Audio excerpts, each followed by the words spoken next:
Bonjour à tous, bande konabiso, bolandaka biso, tanzinoises et tanzinois. Merci mingi na confiance bosalaka na chaîne Nabino, chaîne de l'excellence, Télé Tchangou et Belé bokomelaka biso, bopesaka biso en tout cas encouragement na bino pe bopesaka pe remarque na bino pour nato améliorer en tout cas musa na biso ndeto ko sala suka mbula yango yo eye donc na kombo na nga moko pe na kombo ya équipe ya Télé Tchangou toye ko présenter bino en tout cas fête et l'amour, fête et nativité, paix à bonne année 2022.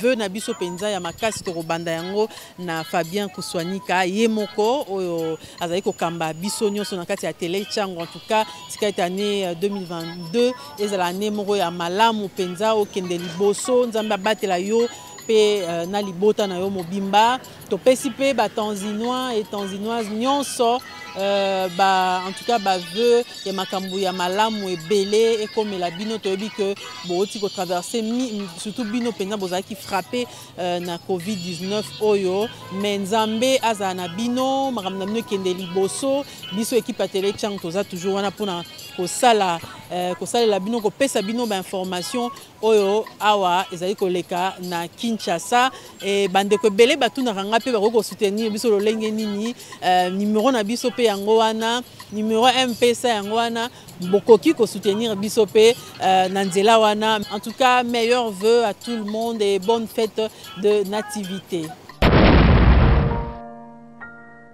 Bonjour à tous, merci na confiance pour ça na chaîne Nabino, première chaîne YouTube à travers le monde, la chaîne de l'excellence Télé Tchangou, Tozali Awa, na siège et association congolaise pour l'accès à la justice. Et si moi Georges Kapiamba Wazali président nango a pu tenir conférence de presse pour se prononcer en tout cas sur grande question ming maïtali justice et puis à réaction bon après discours et chef de l'État pour Georges Kapiamba, sepeli mingi lolenge président de la République vraiment à lobby polele na miso bateau que justice c'est que ça musala lolenge et singélité et en tout cas penza pona bango yesuka bongote il faut que action et landama na simawana pona ko bongisa yango Georges Kapiamba pe auti ko déplorer lisusu maelekaki na décision en cour de cassation o esala ki ke mwana mboka Vital Kamerhe a libéré pona ye Vital Kamerhe a été libéré non pas en tout cas pour na droit mais pour na likambo mususu oyo ya lobi ba ebi yango bokolandango na bilili ba révélation oyo ya sali na ndenge décision ne zwamaki pour na ye en tout cas cour de cassation et péché na mai bango moko ba aplikaka mikolo na mikolo na kotika bino pena bolanda lolenge nini apesi na banda ki sa topé ba exemple ya baka oyo salami vraiment na ndenge ya mabe na justice na biso yekutu à conclure que en tout cas état de droit est fortement menacé awa na République démocratique du Congo na tiki bino bolanda pena na molai nyonso maloba ya président et association congolaise pour l'accès à la justice Georges Kapiamba. Bon na mayo nyonso mokonzi ya mboka alobaki lobi biso na cage to retenir to se concentrer na makambo mibale oyo ezali ko cadrer na musala na biso ya cage ezali ya liboso makambo oyo etali dysfonctionnement ya justice biso to sepeli na ndenge mokonzi ya mboka alobeli yango pe polele publiquement na occasion solennelle ya présentation ya situation ya nation et puis alobeli yango en présence ya bakonzi minene oyo baza ko kamba justice na mboka na biso. Donc to sepeli nango parce que ezali une manière ya kozwa peuple congolais à témoin. On a koloba que botala ba oyo en qui na chaki motema nanga na chaki confiance na ngai depuis bakoma na poste na bango baza kosalela mboka na ndenge mibeko ya mboka esi ebongisi te. De sorte que lobby ce qui a zui ba décision mususu ya ko changer bango ko remplacer bango ba interprétation ya mabe et kotate et comme lisusu te que non basali yango par vengeance parce que pour une raison politique te esengeli bato nyonso bakongole bayeba et soki balongoli mokonzi il y a telle juridiction, il y a tel parquet, c'est parce que la population pe na mokonzi yango ya mboka totali ke baza osala musala na bango malamu te. Ya mibale o tosepeli nango ezali makambo oyo engagement mokonzi ya mboka azwi mpona ko permettre cour de compte esala musala nango ekoma opérationnel. Parce que na mikolo oyo depuis 2016 ti lelo eza kosala te. Ezali pourquoi? Parce que tozali na 40 conseillers ya cour de compte. 11 avocats généraux depuis banoma bango depuis 2016. Ti lelo yo ba prêta serment te. Mais baza kozwa ba salaire na bango bakoki kosala te, bakoki pe ko bongisa musala na bango te. Yango to lobby après ba plaidoyer to sali ndenge moko azui engagement public pona ko sala que bande qu'on a biso na basala prestation de serment de sorte que bakoma pe utile na ko bundisa corruption pe détournement de deniers publics ezali eloko ya malamu. Mais wane ko kite sengeli biso nyonso siko to se mobiliser pona ko landela exécution et engagement wana de manière concrète. Biso to lobby na cage que état de droit ezali sérieusement menacé. Ezali menacé na ba action mabe oyo bande kona biso bazali ko salela mboka na kati ya justice bazali ko sala. Ezali neti ba exemple oyo batu bazali ko lobela mikolo oyo. Biso to sali na cage par exemple to sali des comptes na biso.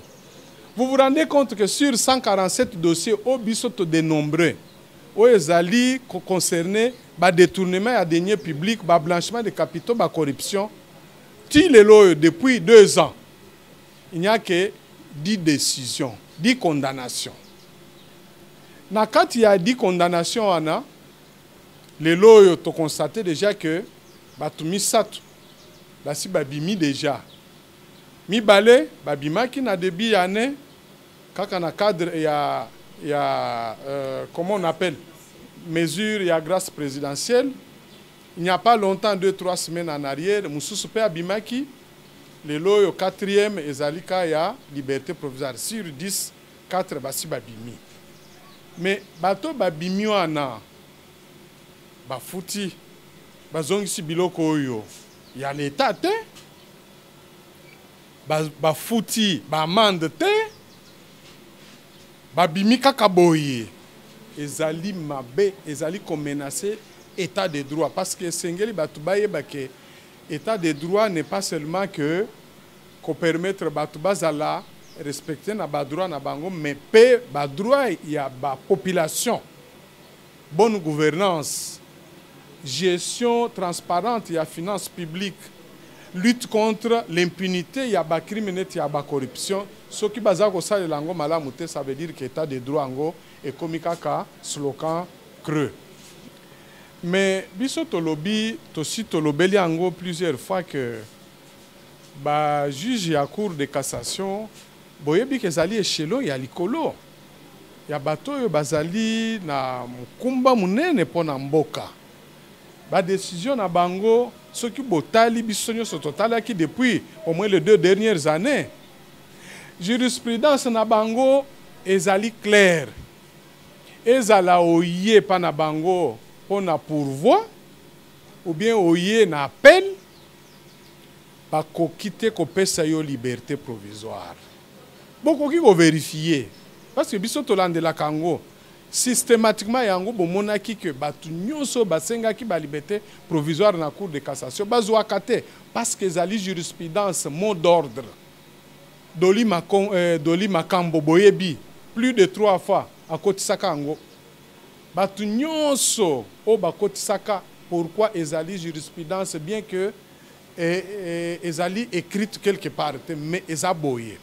Deuxièmement, biso toyebi que bande kona biso ba magistrat ba juge na ba cour d'appel net na Gombe mingi ba komaka sanctionner pona nini parce que bango ba pesaka ba liberté provisoire na ba dossier na bato yo bazali bazali poursuivi na makambo ya détournement, corruption ou bien blanchiment de capitaux. Ou bien na makambo etali bafe ya violence sexuelle.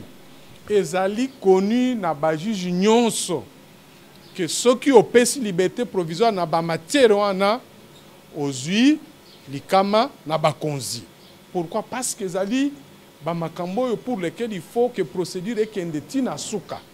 Mais bango koma ba ko buka principe au bango moko déjà bazali ko appliquer même na ba juge inférieur. Ça veut dire ba ouvrir la porte ba pesi bango siko. Il y a un exemple pour dire que ata bino pe na ba cours de tribunaux na se poko pe ko pesa ba liberté provisoire. Donc na lutte contre la corruption et aux ala sisu na tina tena mboko parce que bato ba ozala ba iba kimbongo ba ko utiliser mbongo na pour que ba somba liberté provisoire. La réaction de la CAJ au discours du président de la République sur l'état de la nation. L'Association congolaise pour l'accès à la justice, à CAJ en sigle, a suivi avec attention le discours du président de la République sur l'état de la nation et relève les 2 points ci-après. 1. La CAJ note avec satisfaction la déception exprimée par le président de la République au sujet du mauvais fonctionnement de la justice. En effet, la justice n'est pas assez engagée dans la lutte contre la corruption et les faits assimilés. À titre d'exemple, nous évoquons les cas suivants. 1. Sur 147 dossiers ouverts pour corruption, détournement des deniers publics et blanchiment des capitaux, entre janvier 2020 et novembre 2021, la CAJ a constaté qu'il n'y a eu que 10 décisions de condamnation définitives, mais sans aucune récupération des biens détournés, ni amende à ce jour. Soit que 90% de ces dossiers sont restés toujours en instruction. Petit 2, 3 condamnés définitifs ont été libérés en application des mesures de grâce présidentielle sans avoir restitué les biens détournés et ou ni payé les amendes et frais de justice leur infligés. Petit 3. La Cour de cassation a accordé la liberté provisoire à un condamné après avoir organisé une audience en violation de l'article 25 de son règlement intérieur et sa jurisprudence constante, et après avoir fixé un cautionnement de complaisance dans un dossier qui était déjà en état d'être discuté en plénière. Caution de 500 000 $. Pour une personne condamnée à plus de 40 millions de dollars. C'est complaisant. Petit 4. Le tribunal de grande instance de Kinshasa-Gombe vient d'accorder il y a 48 heures la liberté provisoire à un des 3 cadres de l'administration publique du ministère des Finances contre toujours le versement d'un cautionnement, de complaisance encore, alors que leur procès est déjà fixé au 20 décembre 2021. Hier. Et la personne a repris immédiatement son service.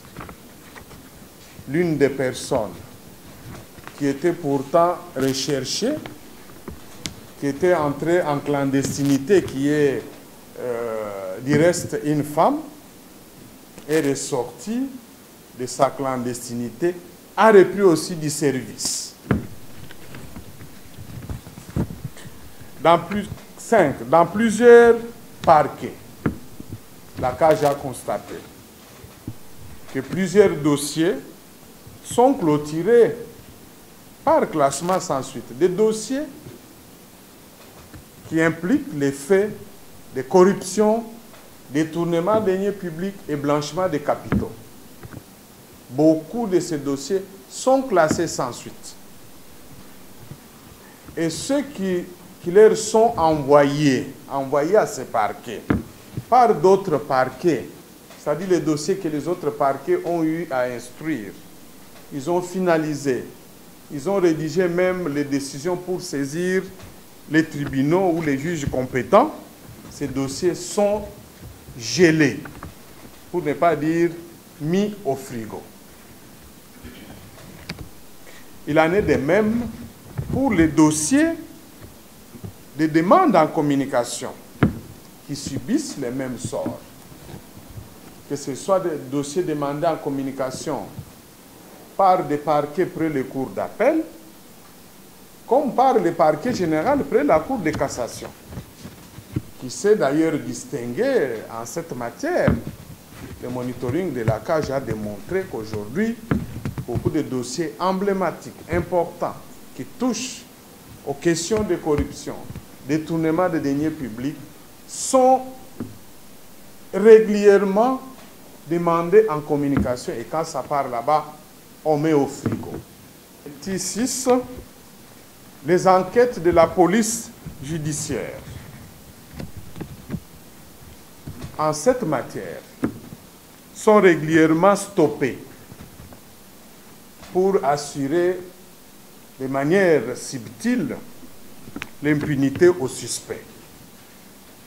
À titre d'exemple, nous avons beaucoup de cas, mais pour des besoins de l'économie, nous avons repris quelques cas. 3 tout simplement. Nous avons relevé les dossiers qui faisaient l'objet d'enquêtes au niveau de la police judiciaire, des parquets. Ici, l'inspection générale des parquets, sur l'opération de bancarisation de la paye des fonctionnaires, qui avait été initiée depuis 2011, dans laquelle enquête, il a été constaté que le Trésor public a eu à décaisser mensuellement la somme de 209 milliards 697 774 920 francs congolais pour payer 1 353 711 fonctionnaires de l'État. Alors que le montant réel qui devait être déboursé aurait dû être de 159 milliards 497 millions 655 424 francs congolais. Mais au lieu de ce montant, le Trésor public a eu à débourser depuis 2011 jusqu'au moment où la police judiciaire a commencé son enquête sur ce détournement, cette mafia, déboursé plus de 200 milliards. Donc pour un effectif de 1 220 458 fonctionnaires. Donc, le vrai effectif, en réalité, qu'il faut retenir, est de 1 220 458 000 fonctionnaires. Donc, quand vous faites la soustraction, il se dégage que chaque mois, et c'est ça qui est important dans cette enquête, le Trésor public déboursait 50 milliards 200 millions 109 495 francs congolais pour payer 133 253 agents fictifs et 43 253 doublons non élagués. Donc, quand vous enlevez sur le 209 milliards, quelques millions, on soustrait les montants réels qui auraient dû être déboursés pour le vrai chiffre de 1 220 458. Donc, il se dégage, l'enquête a constaté que chaque mois, le Trésor public sortait ces montants qui étaient utilisés dans cette mafia pour, soi-disant, payer les agents fictifs et les doublons non élagués. En réalité, ces sommes d'argent étaient partagées entre tous les intermédiaires, tous ceux qui entrent dans la chaîne d'autorisation, de décision et de décaissement des fonds, jusqu'à même à la Banque centrale. La police judiciaire était en train de mener cette enquête. Et la CAJ, nous sommes en train de les soutenir, de les accompagner dans cette enquête. Mais c'est l'une des enquêtes qui a été stoppée par les mêmes jeux de parquet. La lettre tombe, messieurs, me communiquer les dossiers avec les pièces dans son état. Et depuis lors, ces dossiers, cette enquête a été stoppée. Plus pire encore, alors que l'enquête est en train aussi de viser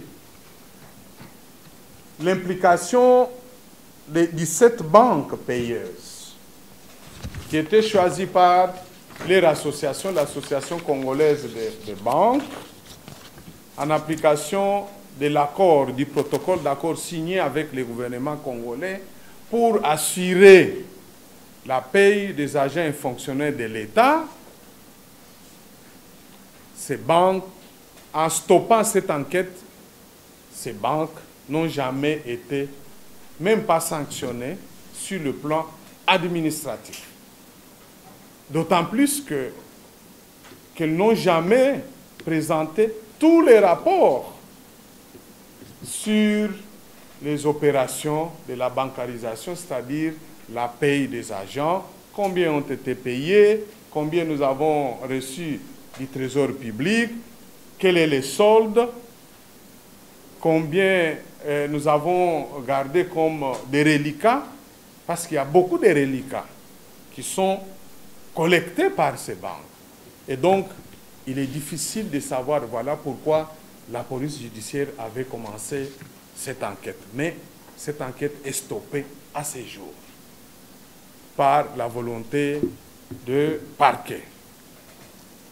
Deuxième cas d'enquête de la police judiciaire portant sur les faits de corruption, détournement de deniers publics ou blanchiment que nous avons relevé. Parmi tant d'autres, c'est le dossier de 118 commissionnaires. Vous allez lire les commissionnaires en douane, pas commissaires, commissionnaires en douane, soupçonnés d'avoir sorti frauduleusement des marchandises des entrepôts douaniers avec la complicité, comme toujours, des agents certains agents de la DGDA, pendant la période allant de 2017 à 2019, et sans avoir payé les droits dus au Trésor public, laquelle fraude a occasionné un manque à gagner au préjudice du Trésor de l'ordre de 157 milliards 108 millions 981 549 francs congolais. Et la source de la police judiciaire nous a informé qu'il s'agit là d'un manque à gagner estimé à titre provisoire pour seulement cette période. Et la police avait l'ambition de continuer aussi pour d'autres périodes. Et donc, cette enquête est aussi stoppée parce que quand elle a été commencée, alors qu'elle prospérait correctement pour aider les trésors publics à rentrer dans ses droits, elle a été stoppée, toujours par les mêmes mécanismes. Réquisition, envoyée par les parquets, et on a bloqué. Transmettez-nous les dossiers, dès que les dossiers partent, on bloque jusqu'à ce jour.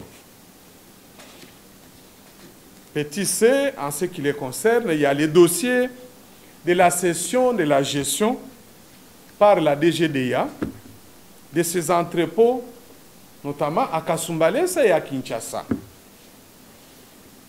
Ces entrepôts ont été cédés à des privés contre une perception de 10% sur les recettes réalisées par les dix privés.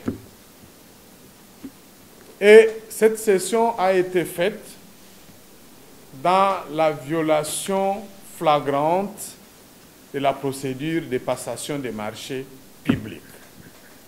Et en réalité, la police judiciaire a constaté que derrière cette opération, il y a un certain nombre d'anciens ministres, des mandataires, des personnalités qui ont eu à faciliter ces marchés parce qu'ils sont rémunérés dans l'ombre, qu'il fallait creuser pour savoir pourquoi le marché a été passé sans respecter la procédure prévue par la loi et qui sont les bénéficiaires afin d'aider l'État éventuellement à faire résilier ces partenariats, ces contrats, ces protocoles et ainsi gagner comme il se doit. Ça a été aussi stoppé jusqu'à ce jour. Ce n'est que 3 cas parmi tant d'autres. Il y en a beaucoup de dossiers comme ça.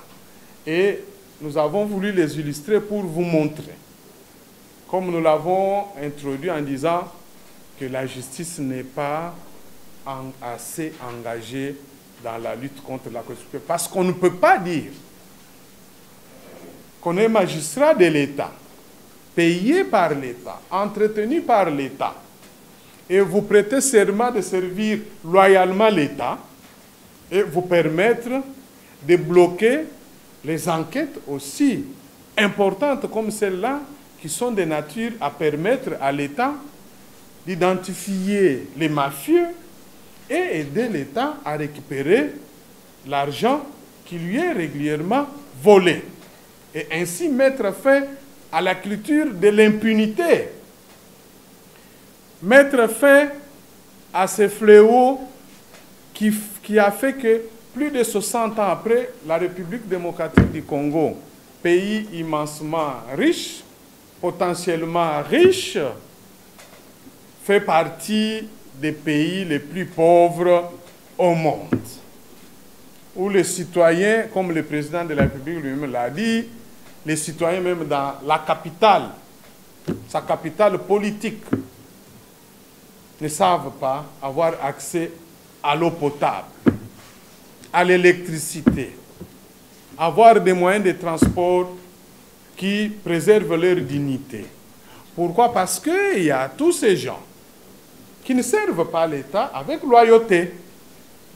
Et donc, vous comprenez pourquoi nous l'avons toujours dit et nous étions contents que le président de la République ait fait cette interpellation publiquement.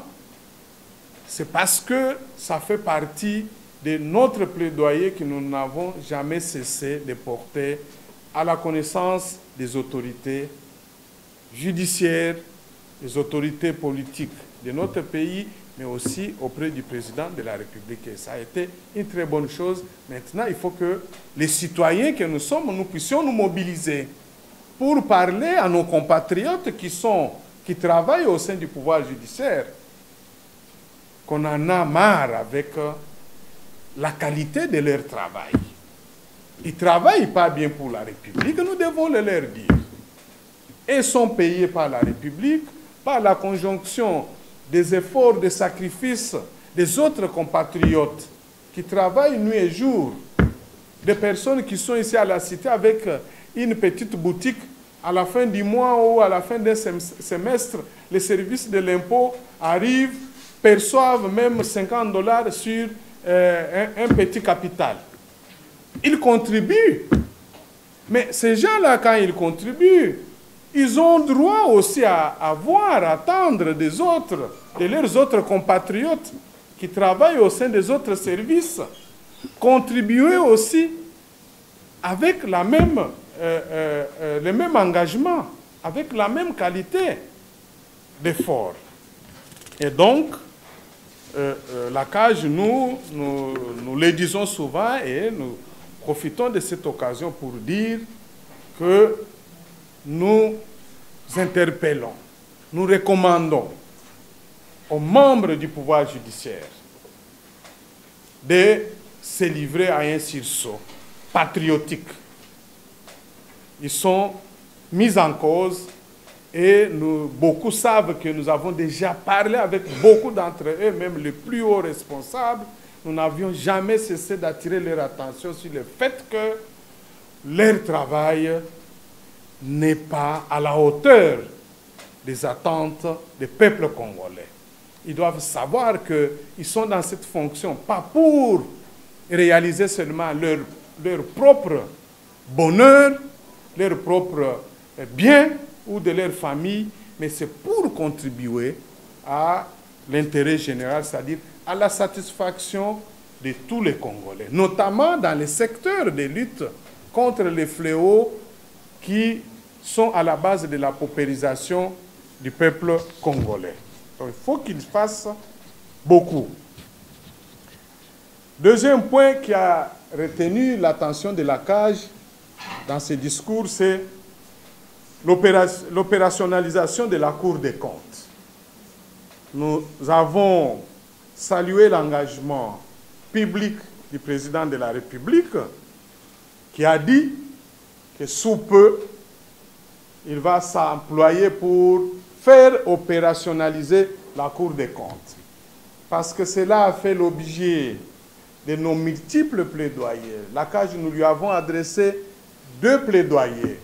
Et nous n'avions cessé de prendre la parole en public pour dire qu'on ne peut pas espérer combattre les détournements, la corruption, mais en négligeant la Cour des comptes. Il faut que la Cour des comptes soit opérationnelle. C'est la raison pour laquelle, tout en saluant cet engagement public du président de la République, et que pour lequel nous appelons aussi le peuple congolais à se mobiliser pour suivre que cet engagement se réalise par des actes concrets. La CAJ recommande au président de la République, effectivement, de faire organiser concrètement la cérémonie des 40 conseillers et 11 avocats généraux de la Cour des comptes. Après avoir fait organiser cette cérémonie, parce que c'est lui qui doit prendre acte de leur serment, ça veut dire qu'il faudrait que son cabinet organise ce serment en coordination avec l'Assemblée nationale. Nous souhaiterons que cela aille vite. Et nous avons déjà pris date, nous allons compter à partir déjà d'aujourd'hui, nous allons nous engager pour commencer à rappeler le président de la République cet engagement. Monsieur le Président, vous avez pris l'engagement public de faire opérationnaliser. Nous sommes déjà là à 7 jours, 15 jours, 30 jours, jusqu'à ce que nous devrions obtenir ces résultats. Il faudrait que tous les Congolais aussi les fassent.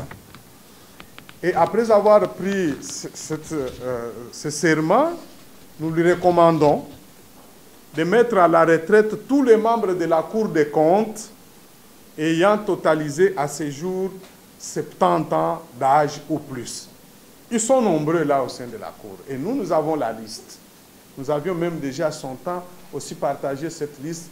Et le cabinet du président de la République a les mêmes éléments. Donc, il faudrait qu'on les renvoie en retraite. Ainsi, ça va aussi faciliter la nomination du nouveau premier président et du procureur général auprès de cette cour. Parce que c'est lui qui est là, assume l'intérim, vous vous imaginez, depuis plus de 10 ans. L'intérim. Et puis il est déjà à l'âge de la retraite. Il ne faut pas qu'on se cache les choses. C'est la vérité. Devons-nous le dire. Et le procureur général, près cette cour, est dans un état d'inactivité depuis plus d'une année à cause des problèmes de santé. Plus d'une année. Donc, c'est une cour, même si aujourd'hui les 40 conseillers, les 11 avocats généraux arrivaient à prêter serment, ça ne sera pas suffisant pour qu'elle devienne opérationnelle. Après ça, il faut nommer les deux grandes têtes là, de nouveau pour remplacer ceux qui sont là, parce que le premier assume l'intérim depuis 10 ans, il est déjà éligible à la retraite, le procureur général est dans un état d'inactivité depuis plus d'une année. Au regard de la législation congolaise, c'est un motif même de la mise en retraite.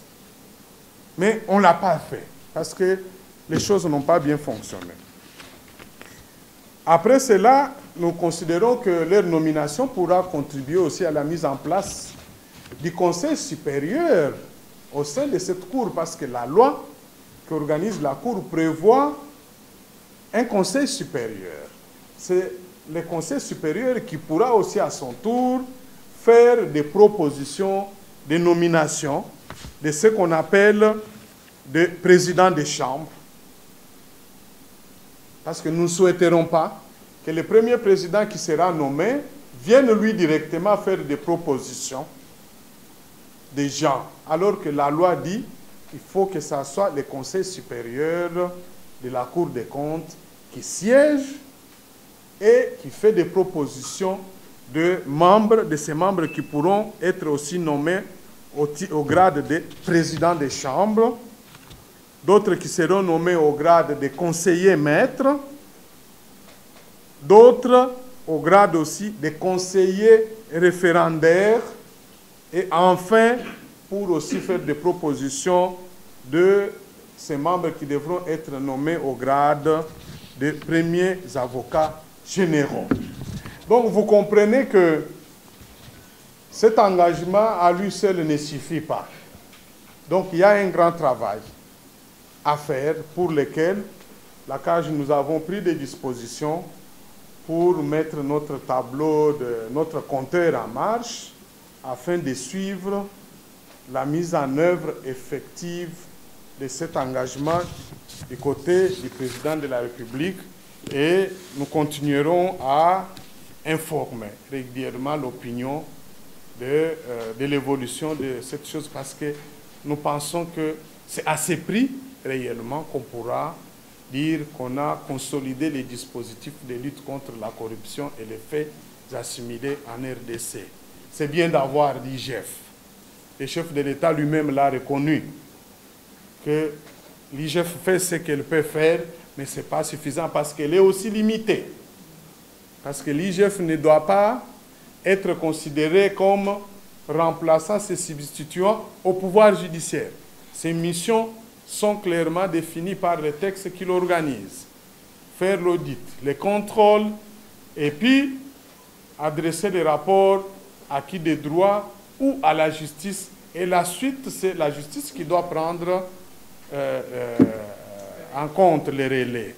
Et donc, si les autres, et surtout la Cour des comptes, c'est vraiment une juridiction appropriée à laquelle l'IGF devra commencer à envoyer les dossiers pour la prise en charge au niveau des parquets et au niveau de la juridiction. Comme ça, les comptables qui vont se mêler aux pratiques ou les agents qui vont mettre des agents fictifs, des doublons, peuvent être rapidement détectés, et les comptables ainsi que les autres agents pourront être au moins condamnés rapidement par la Cour des comptes à des peines pécuniaires, et puis le reste des peines d'emprisonnement, ça pourra s'en suivre. Parce que je termine par dire que, comme nous l'avons mentionné, les condamnations qui a eu une dizaine, aucune récupération des avoirs. ça sert à quoi? Or, la Cour des comptes nous donne la possibilité, elle vise la condamnation sur le patrimoine des personnes impliquées dans les détournements des deniers publics, dans les actes de corruption. C'est un avantage important. Comme ça, l'emprisonnement, là, on pourra laisser pour les juridictions des droits communs. Ils vont terminer, messieurs, comme il y a le cas de l'ordonnateur des dépenses là, du ministère des Finances, il peut être d'abord condamné par la Cour des comptes à rembourser les montants. On peut opérer même qu'il soit, par exemple, suspendu. On peut même, la Cour des comptes peut même ordonner la saisie de ces rémunérations. Au moins, ça pourra aller vite. Okay? Continuer à nous battre avec des juridictions qui, après 2 ans, on se rend compte que les résultats n'est pas aussi satisfaisant. J'ai dit et je vous remercie. Je pense que vous avez noté avec satisfaction la déception exprimée par le président de la République par rapport au comportement de la justice. C'est ça. Malheureusement, vous ne faites pas, si je peux ainsi m'exprimer, le travail qui peut permettre à la République démocratique du Congo d'avoir ce qu'il faut.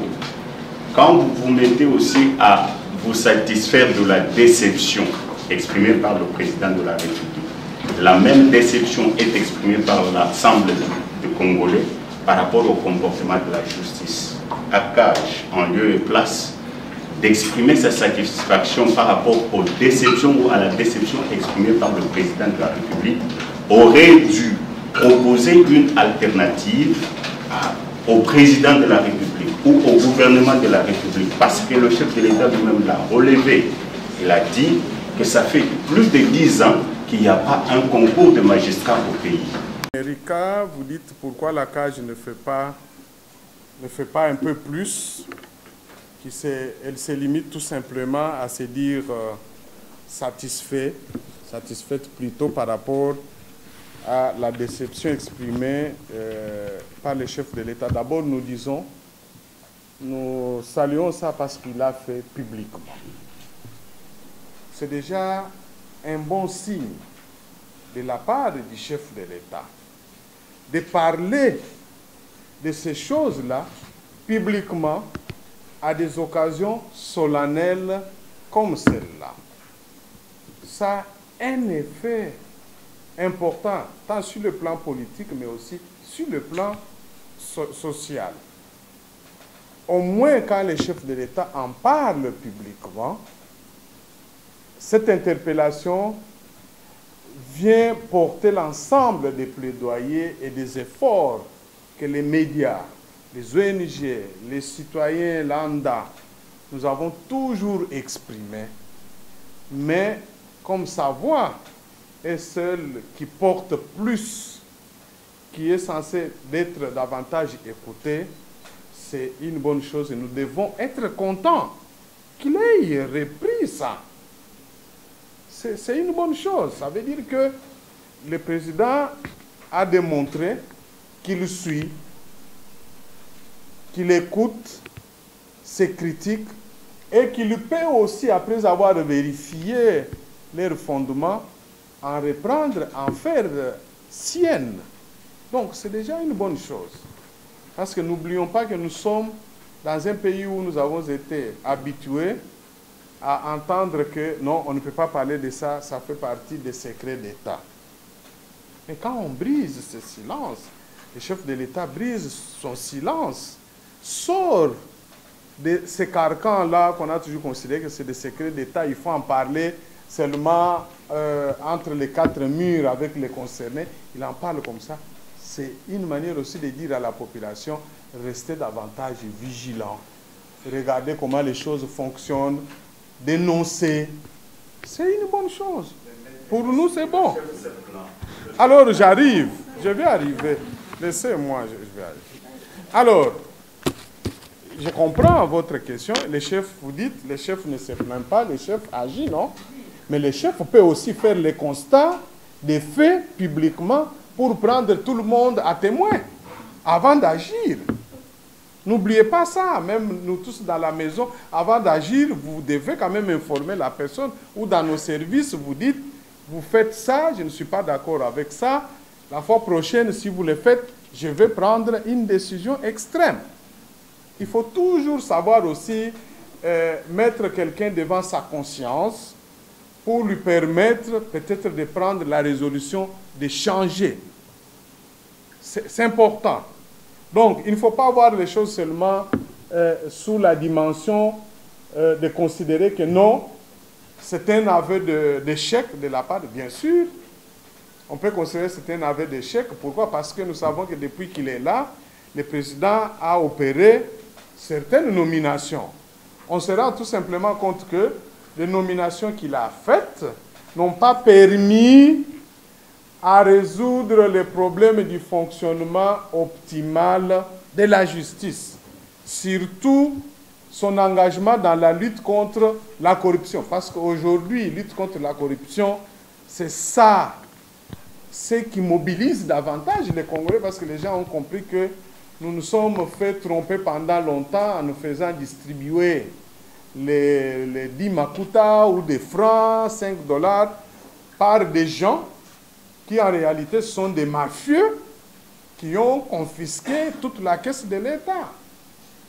Vous avez suivi les rapports Congo Hold Up, braquage, ça veut dire que ce sont des responsables de l'État qui braquent les banques, qui braquent les caisses de l'État. Voilà comment on a fonctionné.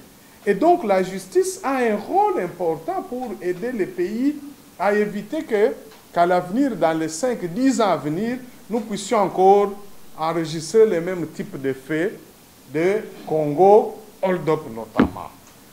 C'est ça qui est important que nous notons là-dedans.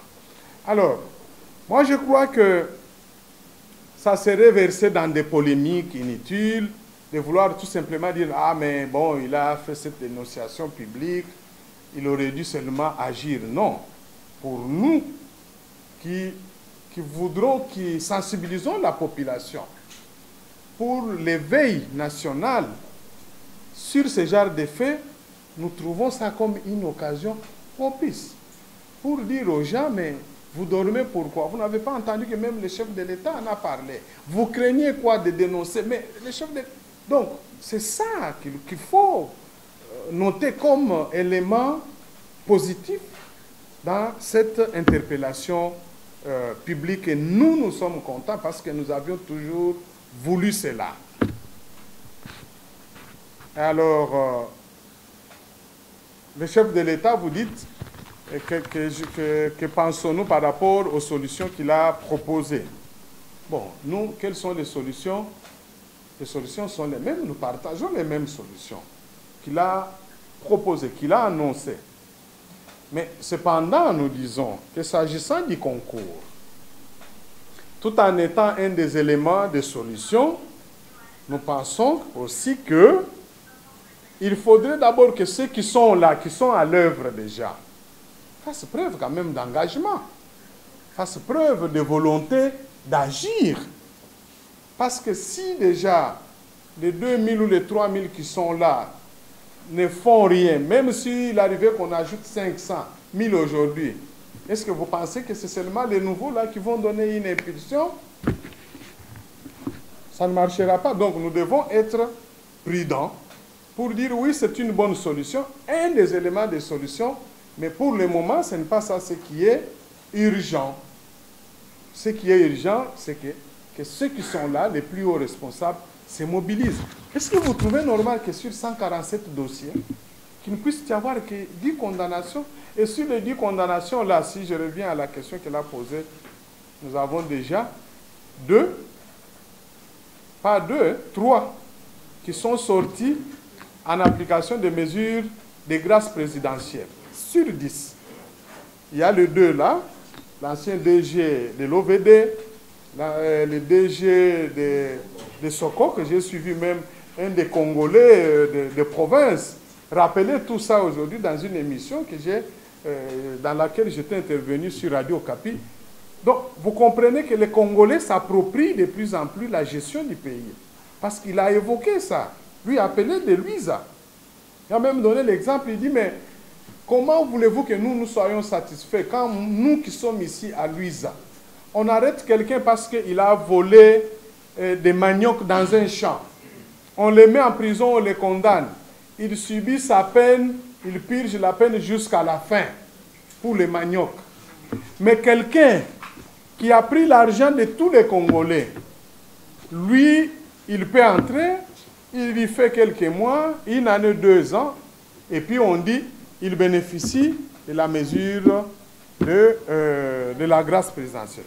Là où je suis d'accord avec vous, c'est que dans les documents finaux, nous ferons une recommandation. Parce que nous constatons finalement que les politiciens et certains mafieux s'organisent maintenant pour, comment je peux dire, pour plomber ou utiliser, instrumentaliser les mécanismes de la grâce présidentielle au bénéfice de l'heure. Regardez l'ordonnance du 28 juillet 2021, sur base de laquelle Willy Bakonga est sorti. Curieusement, à l'article 5, alors que nous savons tous que toutes les ordonnances, lorsqu'on prévoit les conditions d'exclusion, parmi ces conditions, il y a la condamnation, que vous ne soyez pas condamné pour des faits de corruption, violence sexuelle ou de blanchiment de capitaux. Mais cette fois-ci, dans cette ordonnance, on a enlevé cette condition. Vous pensez que c'est par hasard? Nous avons approfondi au niveau de la cage pour dire, on comprend. Donc ces gens-là, dans leur laboratoire, quand l'un de leurs est condamné au mois de mars, avec leur relais, sûrement au niveau de la présidence, ils ont imaginé, ils ont dit, mais nous ne pouvons pas laisser le nôtre. Comment l'aider plus tard, dans un meilleur délai, à sortir?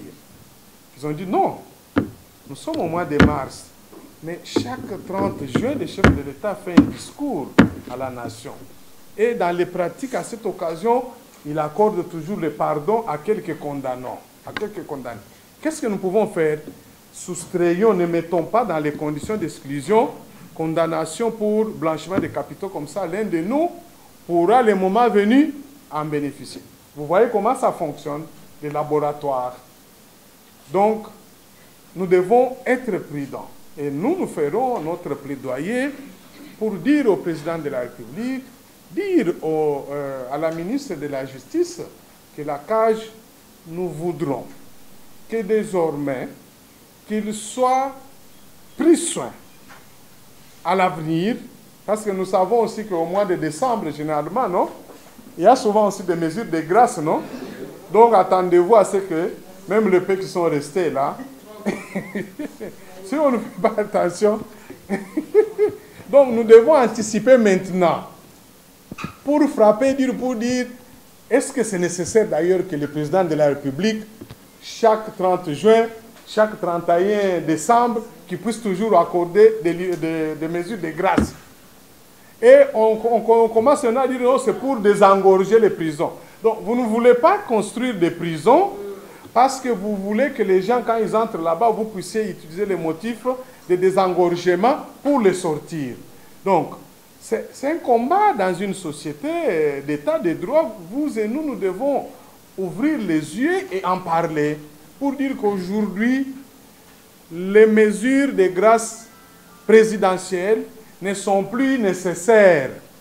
Elles sont utilisées aujourd'hui comme un moyen pour soustraire des personnes qui ont volé l'argent de l'État, qui ont commis des crimes, de les soustraire de leurs responsabilités. Et ça menace sérieusement l'État de droit. Ça, nous devons le dire et nous allons mener ce plaidoyer. Nous ferons un document que nous allons envoyer et nous allons partager aussi avec la presse pour dire nous nous opposons aux mesures de grâce, d'ailleurs pour le mois de décembre. En tout cas, la cage, nous disons, le chef de l'État qui fasse son message, il s'arrête à ça. Ceux qui sont condamnés, que les gens assument sa responsabilité. Ceux qui ont à purger les peines, qu'ils purgent, parce que c'est ça la volonté de nous tous. Donc, concours des magistrats, pour nous, c'est un des éléments de solution, mais pas indispensable. travaillons d'abord ceux qui sont là, que nos frères et sœurs qui sont dans la magistrature prennent conscience qu'ils doivent travailler, servir loyalement la nation et le peuple congolais. Ils abandonnent aujourd'hui. Et c'est normal qu'on puisse constater que la corruption qu'on combat semble maintenant élire davantage domicile au sein de l'organe qui est censé le combattre. C'est un problème. C'est très grave.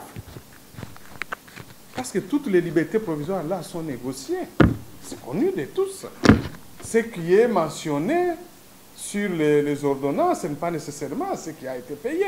Mais nous avons reçu même déjà, même ceux qui viennent d'avoir, même ceux qui ont eu au tribunal de grande instance. Nous savons même les montants qu'ils ont payés. Et même sont venus nous le dire. Pour dire, voilà, en réalité, nous avons payé tel montant, mais voilà, sur l'ordonnance, les reçus on met. Mais c'est de la corruption. Est-ce que c'est normal? Et ceux qui n'ont pas eu la liberté provisoire, c'est parce qu'eux et leur famille étaient incapables de satisfaire au montant. Mais ils nous ont dit ça. Nous allons écrire une lettre confidentielle. Conditions matérielles du pouvoir judiciaire, vous dites, oh, le cas du parquet général de Mai-Ndombe. Oui, nous avons vu cette image, ça nous a tous choqués. Mais ce n'est pas l'unique image qui doit nous choquer. Nous sommes choqués chaque jour ici de constater que dans la ville, province de Kinshasa, il y a des gens qui doivent faire autant de distance pour avoir de l'eau. Il y a des maisons où on ne sait plus, l'eau ne coule plus au robinet. On n'a pas de courant. Ça doit autant nous choquer, nous indigner. Ce n'est pas l'unique cas. C'est vrai qu'il faut qu'on fasse quelque chose, mais disons aussi à nos compatriotes qui sont dans la justice qu'ils ne doivent pas attendre seulement qu'on améliore totalement leurs conditions matérielles pour faire le travail. Sinon, les militaires, les policiers abandonneraient leur poste. Les enseignants, nos enfants n'allaient plus aller à l'école. Non, c'est un sacrifice qui doit être partagé, mais c'est vrai que nous, vous savez, toujours dans nos points de presse sur la justice, nous ne cessons de marteler sur l'application de l'article 149 de la Constitution. Les billets conséquents pour le pouvoir judiciaire.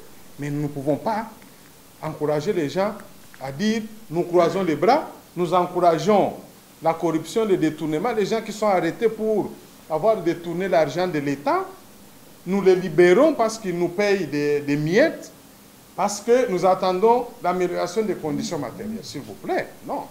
Nous ne pouvons pas justifier ça par ça.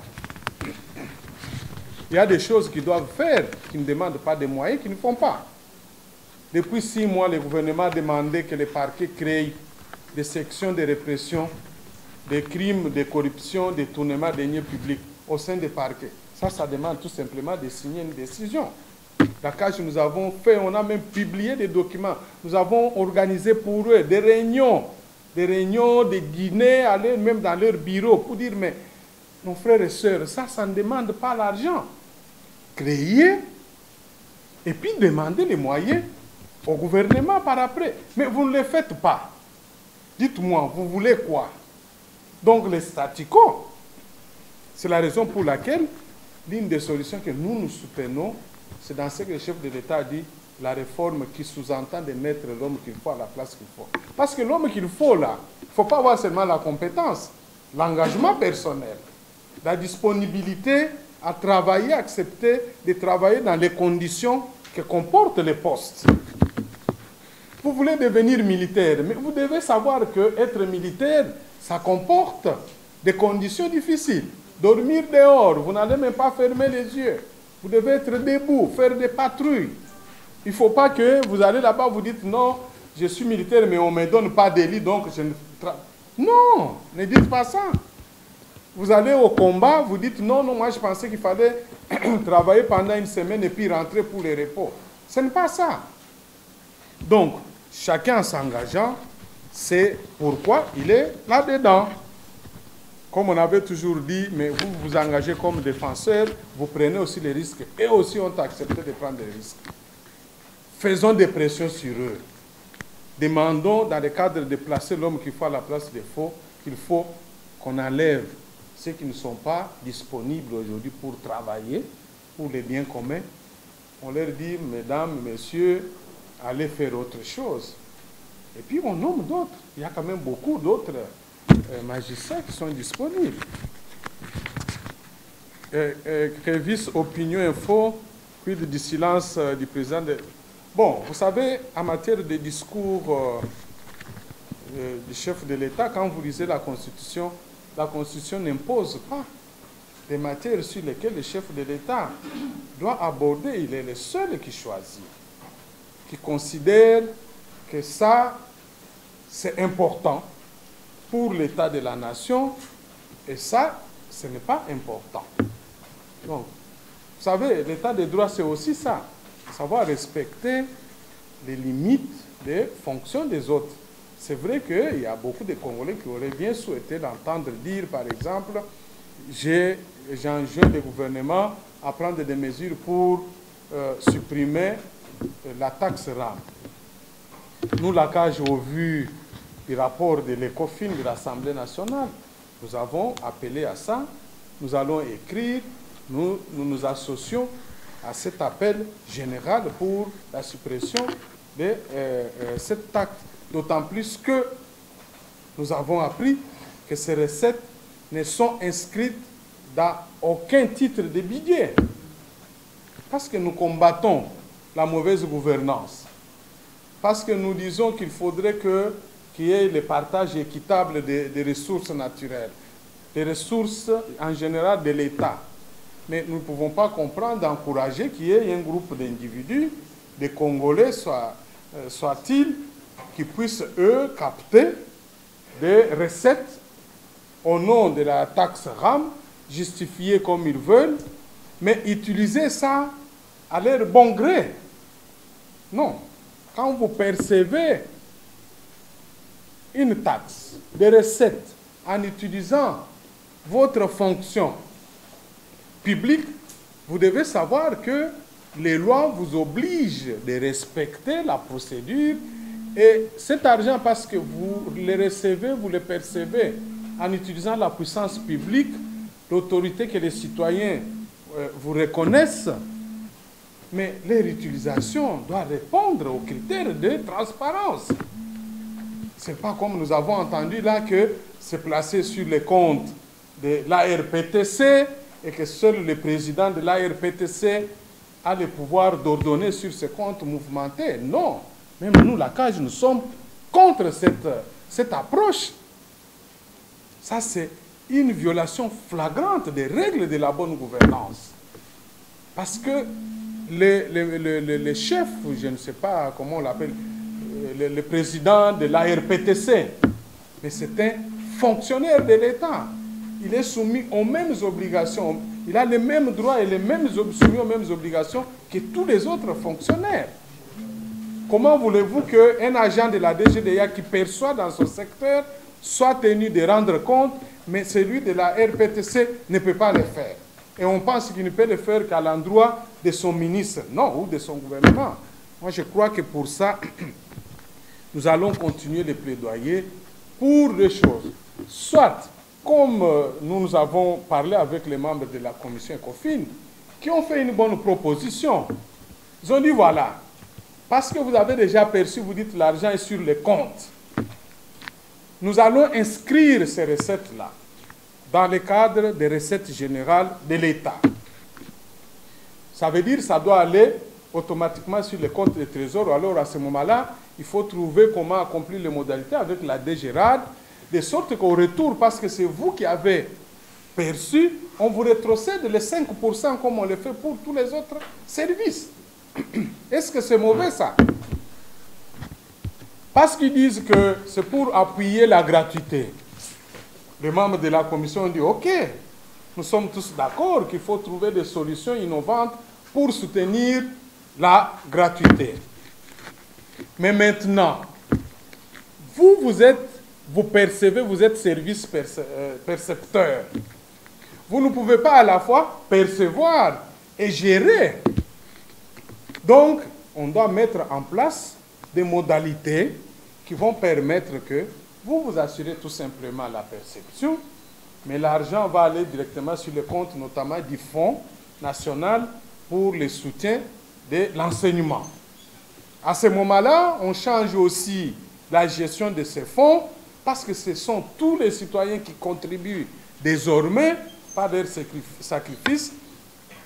Il faudrait qu'on change les cadres de gestion. Au lieu que les comités de gestion soient seulement celui qui est nommé, des membres qui sont nommés par le gouvernement, il faudrait que des représentants des églises qui gèrent, qui ont des écoles, puissent aussi être membres là-dedans pour assurer la transparence. C'est ça que nous soutenons. En tout cas, la CAGE, nous soutenons ces deux alternatives. Au cas contraire, on doit supprimer la taxe RAB. Parce que moi, je ne vois pas un Congolais aujourd'hui qui va refuser de donner $1 sur 6 mois pour, quand il sait que c'est pour contribuer au bon fonctionnement de la gratuité. Les gens vont accepter. Mais aujourd'hui, la colère des gens, c'est de constater que les fonds sont perçus, gérés par un haut fonctionnaire d'un service du ministère de Pétentique, et puis c'est lui qui mouvemente. Et il n'a même pas de compte à rendre à qui que ce soit, seulement à son ministre, non. Je crois que le moment venu, on devra imaginer si ça ne marche pas, mais nous travaillons, les députés sont décidés à faire fléchir le gouvernement sur ces cas-là. Alors, vous dites sur quoi nous fondons notre optimisme. Optimisme par rapport à l'opérationnalisation de la Cour des comptes. Mais déjà, la volonté politique est affichée au plus haut niveau. C'est lui qui a pris l'engagement, c'est le président de la République, c'est lui qui est censé se mettre dans une cérémonie organisée par la présidence avec les autres, la Cour des comptes et l'Assemblée nationale, pour recevoir ce serment. Comme ça vient de lui, nous ne pouvons qu'être optimistes. Mais j'aime ajouter en disant, cela ne suffit pas. Parce que le serment à lui seul ne suffit pas. Mais aussi, comme je comprends ce que vous dites, mais même s'il a dit, qu'est-ce qui nous prouve que ça va se réaliser? Mais c'est à vous et nous de suivre. Moi, je vous dis, nous, la CAGE, nous prenons date aujourd'hui. Nous allons mettre en place une stratégie pour faire le suivi de cet engagement, notamment. Pas seulement sur ça, mais aussi sur la réforme de la justice en ce qui concerne le placement de l'homme qu'il faut à la place qu'il faut. Pas ça sous-entend, il va y avoir d'autres nominations, mais nous devons veiller pour que cette fois-ci, qu'on nomme à des hautes responsabilités judiciaires des hommes réellement et des femmes qui vont, quand ils arrivent là-bas, tout le monde sent que les choses ont changé. Il n'y aura plus de dossiers, beaucoup de dossiers comme ça, ou des gens qui vont commencer à distribuer des libertés provisoires, un peu comme des petits pains. Parce que c'est ça qui choque les gens.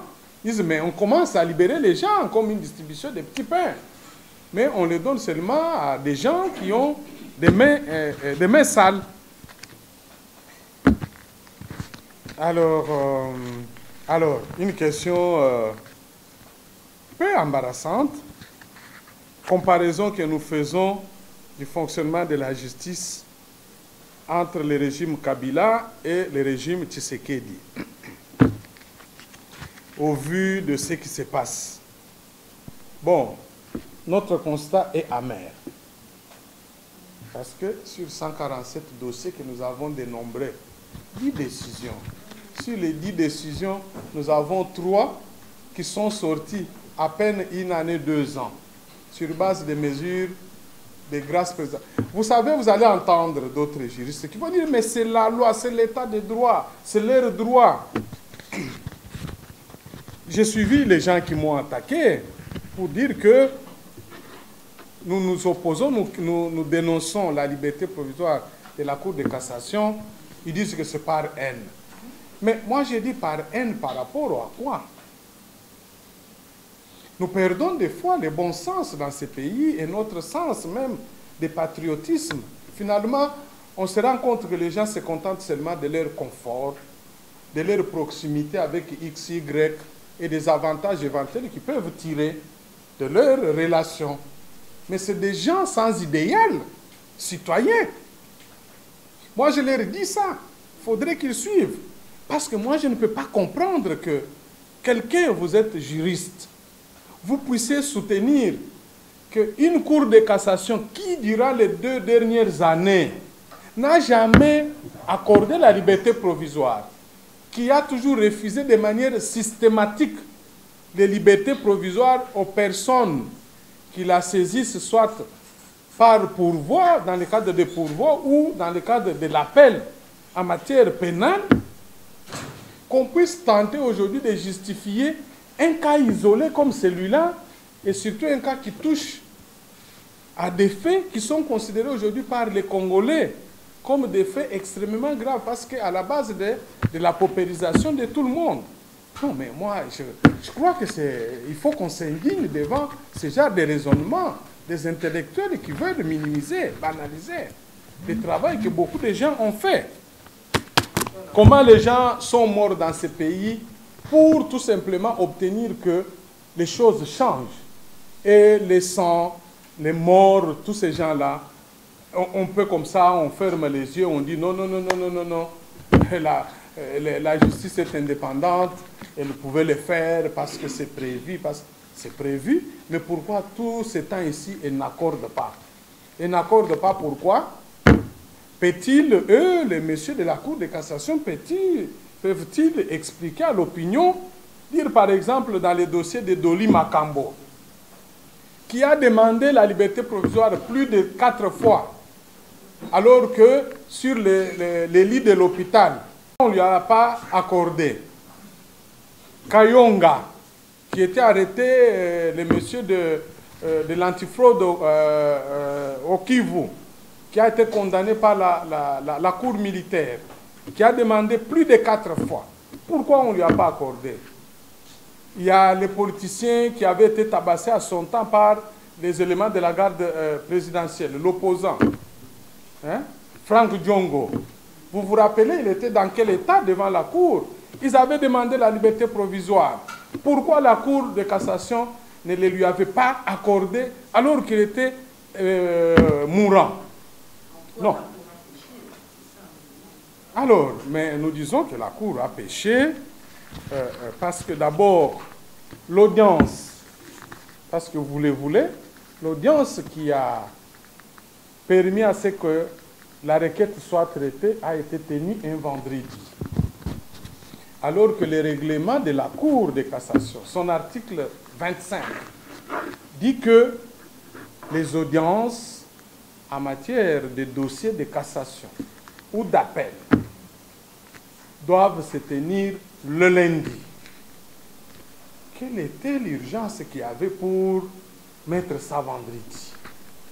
Alors que ce n'était pas les jours des audiences pour ce genre de dossiers. Ça cloche déjà quelque part. On a préféré organiser ça un week-end.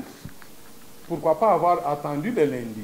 Deuxièmement, la Cour a péché par le fait que, durant les 2 dernières années, la jurisprudence de la Cour de cassation est que on ne peut pas accorder la liberté provisoire.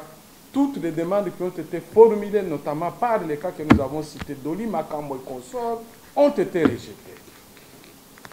Parce que l'article 12 de la Constitution dit que tous les Congolais sont égaux en droit et en obligation et ont droit à une égale protection des lois.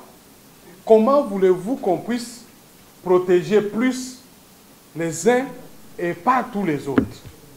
La Cour peut-elle expliquer pourquoi? On ne peut pas appliquer la loi avec discrimination et les juges ne peuvent pas dire non parce qu'il s'agit de M. X. Non, tous ont les mêmes droits. Vous avez, sur base de votre décision, de dire qu'on ne peut pas accorder, refuser à Doli Makambo. Et aux autres, vous devez le faire aussi contre les autres. Mais ici, c'est parce qu'il y a eu d'autres motivations. C'est qu'on ne doit pas les dire.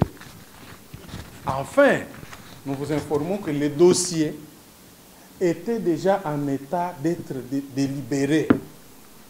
Ça fait plus d'1 mois que le premier président n'avait toujours pas fixé la date à laquelle la plénière, l'assemblée plénière de la Cour de cassation devait se réunir pour que les rapporteurs qui avaient déjà rédigé la décision puissent venir défendre sa décision et que les délibérés puissent se faire. Pourquoi pas fixer l'Assemblée plénière, statuer une fois pour toutes, que de chercher seulement à traiter sur la liberté provisoire. Et donc, il y a tous ces éléments-là qui font réfléchir que c'est une décision qui a été prise sur base d'autres motivations qui n'ont rien à voir avec les droits, qu'on ne vous trompe pas. C'est à lui de sanctionner ceux qui ont à la base de ce scandale. Parce que même les juges, quand il applique, j'ai entendu les uns me dire, mais les juges sont souverains, bien sûr, mais les juges appliquent la loi dans le but d'atteindre l'intérêt général. Les juges n'est pas dans une sorte de planète différente de celle de la RDC. Les juges appliquent pour contribuer à la mise en œuvre de la politique du gouvernement. Le gouvernement a dit, nous, c'est lutter contre la corruption de manière efficace, détournement des deniers publics. Vous, les juges, là où il faut sanctionner, parce que la loi vous donne le pouvoir de sanctionner pour donner effet à la politique du gouvernement, vous commencez à devenir laxiste. Est-ce que vous contribuez à la mise en œuvre du programme du gouvernement? Pas du tout. Enfin, mais les juges doivent tenir compte de l'environnement. Tout ce que les juges décident là, ils doivent se dire, est-ce que ma décision ne pourra-t-elle pas provoquer des scandales, des mécontentements dans la société? Parce qu'il ne fait pas ça seulement pour lui, c'est pour l'ensemble. La justice est rendue, vous savez, au nom de qui? Au nom du peuple congolais.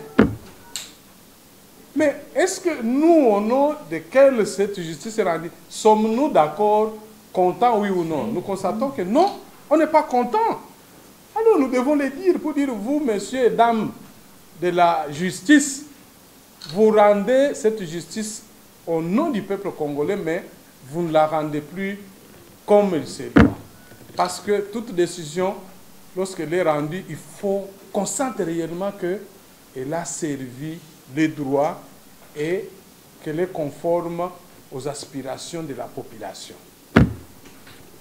Aujourd'hui, que quelqu'un commette un viol, on le met en prison si demain après-demain il est libéré, ça ne va pas créer un scandale, ça ne va pas choquer les consciences. C'est de la même manière pour ceux qui sont impliqués dans la cause. Il faut qu'on augmente cette pression-là, qu'on serre beaucoup les boulons pour que quelqu'un, avant de s'engager dans les détournements, il va réfléchir 1000 fois et dire, ah, si moi on m'arrête, vous savez, avec ce dossier-là de détournement, si on t'arrête, il n'y aura pas de liberté provisoire. Il n'y aura pas de mesures de grâce. Mais si on commence à trouver des voies de sortie par là, vous savez, les gens qui détournent l'argent, ils prennent cet argent, ils mettent de côté, non? Et puis ils utilisent pour dévisser carrément les boulons. Ça ne va pas servir les citoyens. Et donc voilà.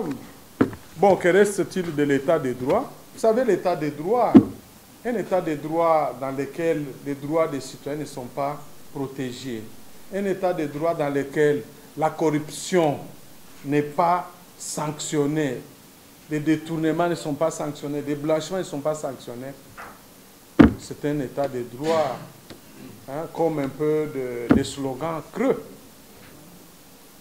C'est ça l'état de droit, ce n'est pas appliqué parce qu'on dit que la liberté est la règle. Donc, même quelqu'un qui a tué, il fait à peine 6 mois en prison. Vous dites parce que la Constitution a dit la liberté est la règle. Non, nous pouvons lui accorder la liberté. Est-ce que ça ne va pas provoquer des scandales dans les quartiers? Ça va dire, mais ce n'est pas possible. Ce monsieur-ci a tué. Comme ça, et puis il entre là-bas, à peine il sort. Mais quel exemple vous donnez? Alors, bon, pour l'époque de Kabila, je crois que ce qui était très grave, c'est que lui-même n'assurait pas, ne le disait pas clairement que la justice devait être indépendante. C'est ça que nous critiquons par rapport à son régime. Et puis, il ne prenait pas la parole pour aussi faire une interpellation publique. Il faut qu'on le dise. Parce que j'ai entendu, il a dit, mais nous allions le faire avec un autre ton, je ne sais pas. C'était un ton à 90%, je ne sais pas. On augmentait beaucoup de volume. Hein? Maintenant, là, je peux vous assurer que quand il y a eu la liberté provisoire, nous avons dénoncé en utilisant les mêmes termes. Il n'y en a pas plus que lorsque nous disons que la Cour de cassation a créé un scandale judiciaire. C'est un discrédit total. Nous étions avec d'autres, avec certains des collaborateurs qui nous ont dit qu'au lendemain de cette décision, avec toutes les réactions qu'il y a eu, il y avait un climat, une ambiance morose même à la Cour de cassation.